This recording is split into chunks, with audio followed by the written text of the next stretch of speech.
bahayanya jika Gunung Krakatau tidak meletus. Lah, apa bahayanya ini? Manusia ini akan minger ing kiblate. Lalu saya akan mengutip sedikit yang bahwasanya kalau Indah Nusantara ini, Danyang Tanah Jawa ini adalah Sang Hyang Ismoyo, ya, tidak ada kartunya yang namanya kaki Semar Bodronoyo ini akan kalah oleh kaki Togog.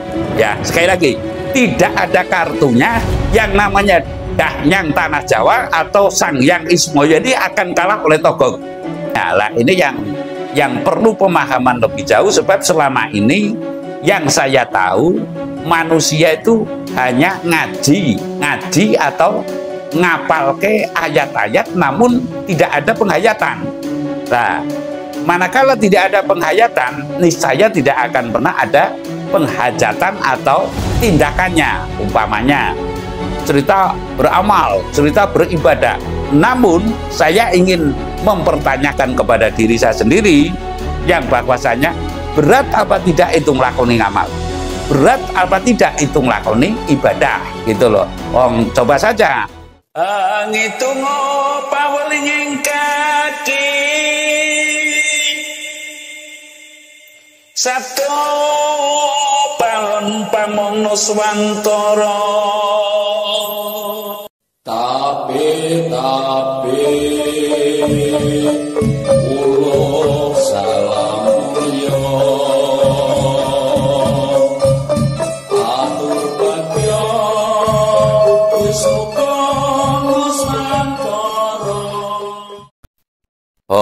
Wilah ing jati nuhune ajat-ajate leluhur Nusantara tapi uluk salam mulia. Riuh suasana sekarang yang saya rasakan, mungkin saudara-saudara sekalian juga merasakan bahwa akhir-akhir ini sering demo di mana tuntutan yang menurutnya itu yang demo juga benar, lalu yang memutuskan undang-undang TNI apa itu juga merasa benar.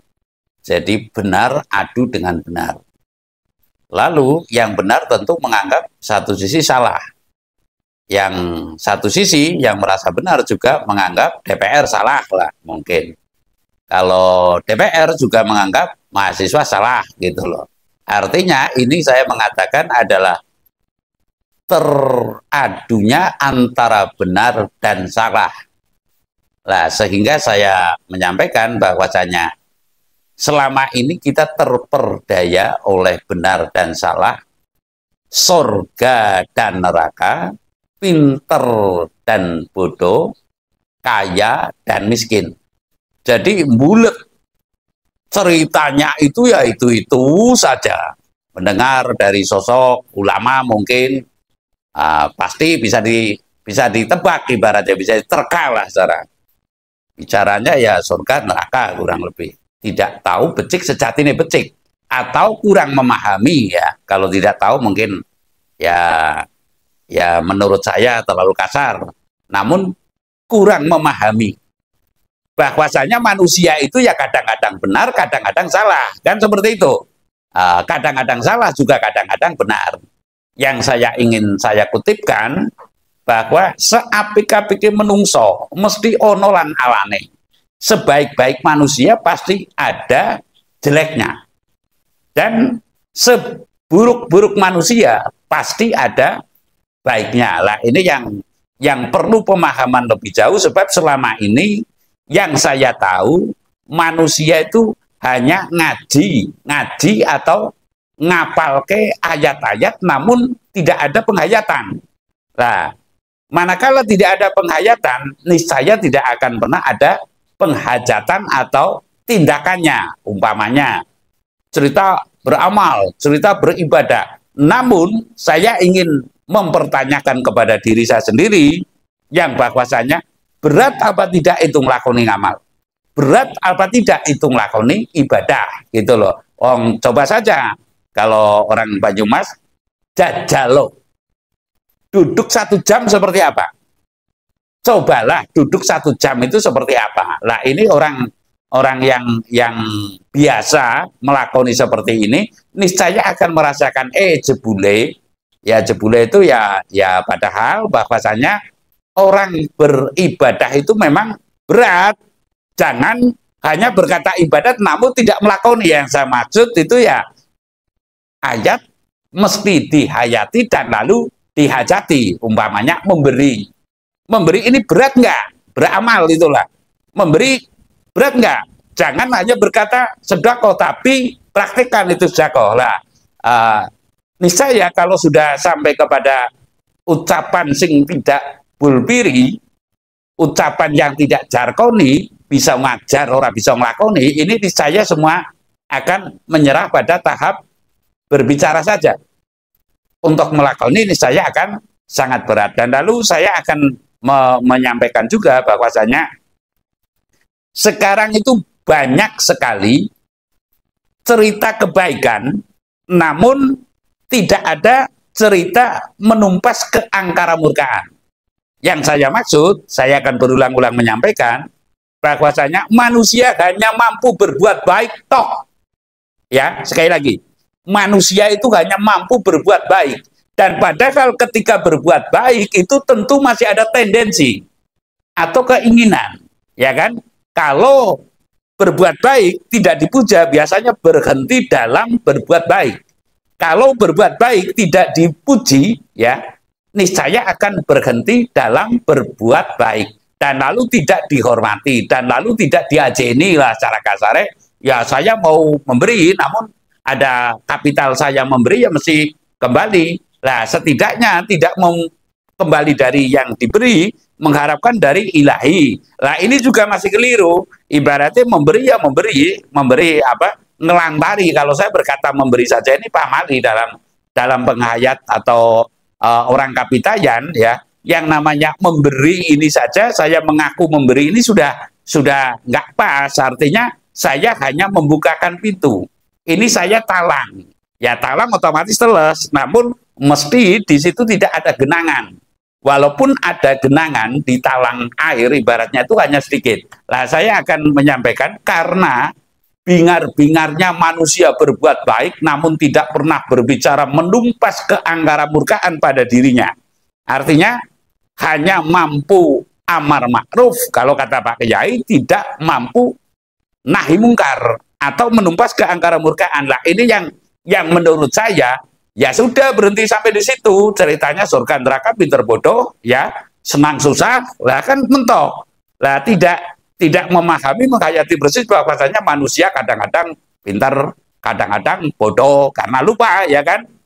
Walaupun pintar itu kena hukum lupa. Dan lalu kadang-kadang senang, kadang-kadang pula susah. Lah, saya akan menyampaikan bahwa yang demikian itu manusia tanpa penghayatan dan penghajatan yang maksimal, kalau dalam bahasa Jawanya kan bosong ilmu mufakate kelawan panemu pasahiro kelawan topo. Mula sira aja ngaku pinter kelamun datan darbe panemu, aja pisan sira ngaku digdaya kelamun datan nglakoni tapa brata. Lah ini dalam sastra Jawa bolehlah.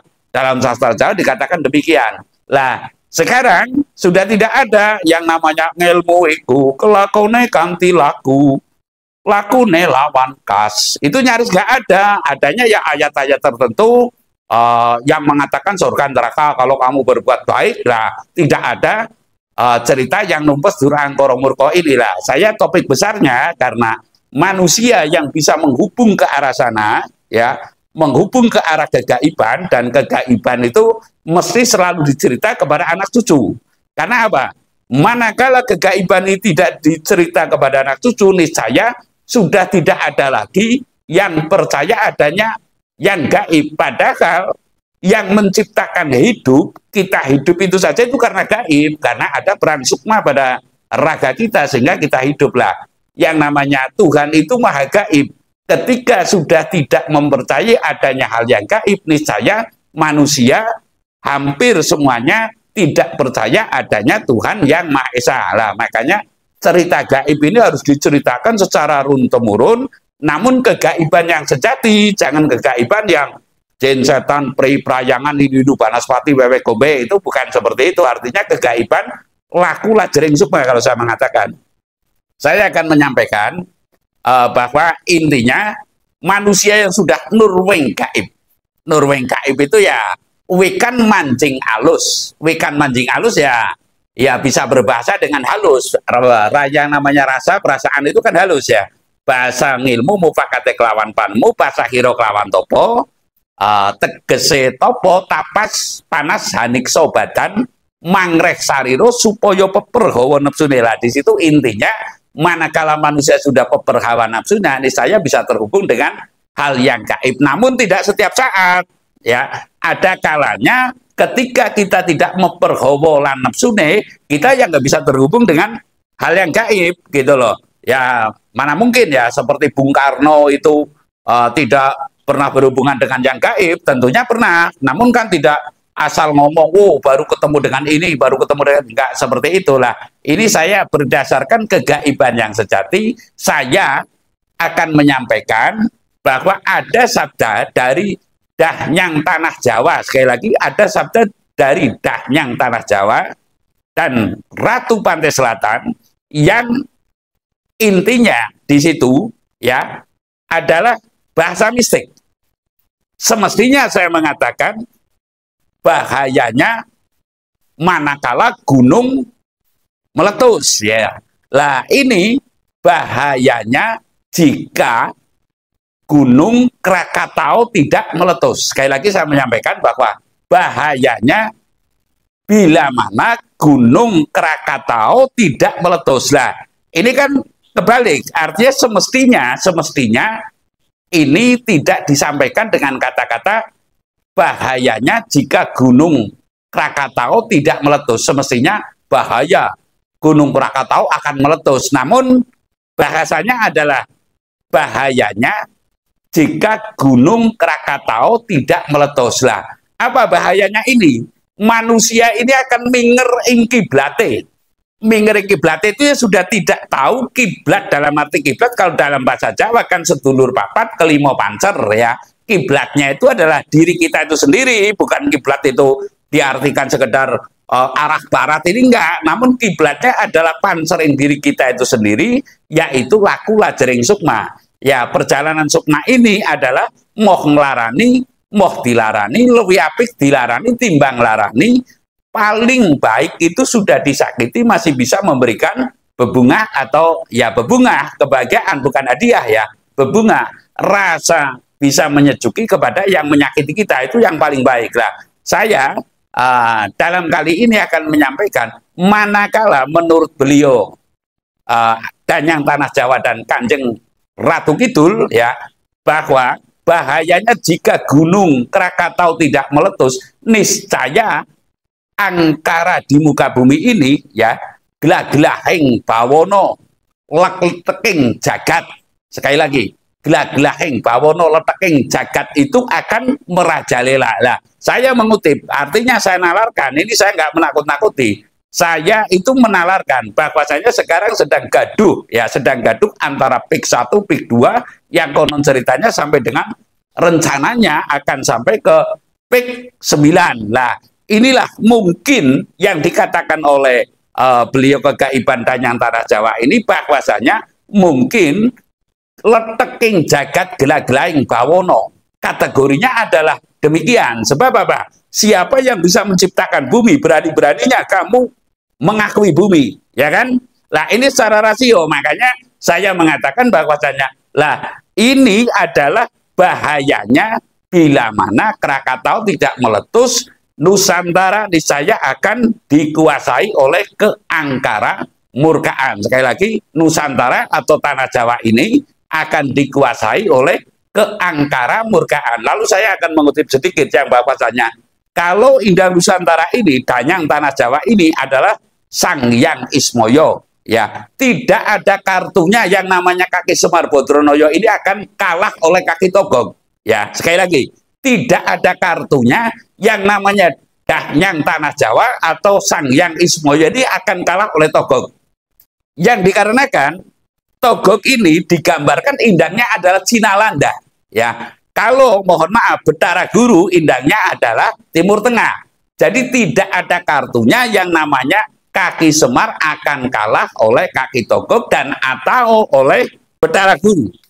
Ya, ini kasus nyata dalam pewayangan kita sering melihat Mbak Barelakon, namun menangnya tatkala sudah pagi hari gitu loh. Ketika sudah mengamati bahwa Togog itu menjadi Begawan Suryo Ndadari dan lalu sudah menjadi leteking jagat gelaglaing bawono di bumi Nusantara ini, niscaya Semar itu akan menjadi Begawan Cahyo Ndadari. Nah nanti Begawan Surya Ndadari sekarang sudah luar biasa, lalu mungkin nanti akan muncul Cahyo Ndadari, Begawan Cahyo Ndadari yang akan adu kesaktian dengan Begawan Suryo Ndadari. Artinya Cahyo Ndadari ini masih ada. Cahyo Ndadari ini tidak mungkin akan tinggal diam. Artinya danyang tanah Jawa dan kegaiban seluruh Nusantara ini niscaya tidak akan tinggal diam, sehingga akan melakukan tindakan untuk membinasakan keangkaramurkaan di bumi Nusantara. Dan mau tidak mau, ini kata guru saya, yang namanya Cinalanda itu adalah Indang Togog. Ya Indang Togog ya taunya mana yang banyak duitnya, ya mana yang banyak makanannya, itu yang dikumulani oleh Togog gitu loh. Nah, lalu kalau Betara Guru ya indangnya ya indang ya Betara Guru gitu. Jadi kalau indang Betara Guru itu pekerjaannya hanya menyebut nama Tuhan, ya menyebut nama Tuhan, namun yang bisa makan lah. Padahal kalau indang Semar orang ngolah, orang mamah gitu loh. Lah ini pedomannya yang paling baik mana, yang kurang baik mana, tentu kita yang bisa memilih. Dan saya yakin yang namanya danyang tanah Jawa itu indangnya indang rasa. Ketika kebentok perasaannya, ketika sangat darurat, barulah akan melangkah membinasakan keangkaramurkaan di bumi Nusantara. Saya rasa demikian. Terima kasih.